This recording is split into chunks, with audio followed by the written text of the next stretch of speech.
ഇത് പാലക്കാട് ജില്ലയിലെ ഞങ്ങളുടെ ഒരു ക്വാർട്ടേഴ്സാണ് കേട്ടോ. ഞങ്ങൾ താമസിക്കുന്നത് പാലക്കാട് ജില്ലയിലാണ്.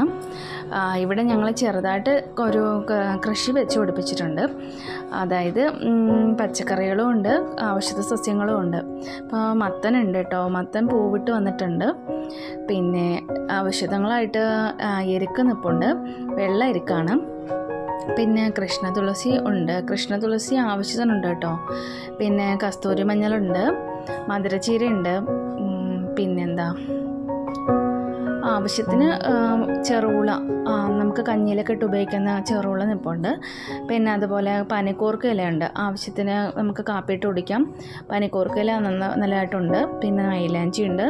പിന്നെ അതുപോലെ നമുക്ക് മാതളമുണ്ട്, മാതളത്തിൻ്റെ മരം വെച്ച് പിടിപ്പിച്ചിട്ടുണ്ട്.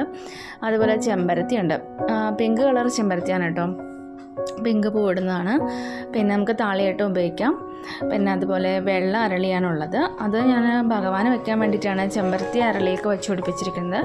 അതുപോലെ എൻ്റെ ഫേവറേറ്റ് ആയിട്ടുള്ളതാണ് നീല ശംഖുപുഷ്പം, അത് ഭഗവാന് വെക്കാനായിട്ട് വെച്ച് പിടിപ്പിച്ചതാണ്. അതുപോലെ അത് ഭയങ്കര ഔഷധമാണ് കേട്ടോ.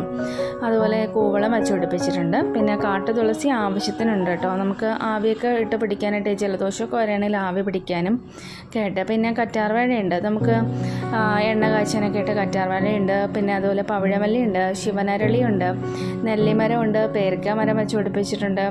പിന്നെ നമുക്ക് ആവശ്യത്തിനായിട്ട് ഇഞ്ചിയൊക്കെ ഉണ്ട്. പിന്നെ അതുപോലെ പാവലുണ്ട് കേട്ടോ, പാവൽ പൂവിട്ട് തുടങ്ങിയിട്ടുണ്ട്, എപ്പോഴായിട്ട് പൂവിട്ട് തുടങ്ങിയിട്ടേ ഉള്ളൂ. പിന്നെ അതുപോലെ നമുക്ക് ആവശ്യത്തിനുള്ള ഇഞ്ചിയും പച്ചമുളകും ഒക്കെ ആവശ്യത്തിന് ഇവിടെ ഉണ്ട് കേട്ടോ. ഒക്കെ ഞാനിവിടെ ഞങ്ങളുടെ നാട് തിരുവനന്തപുരമാണ്, അവിടെ നിന്ന് കൊണ്ടുവന്ന് വെച്ച് പിടിപ്പിച്ചാണ് കേട്ടോ.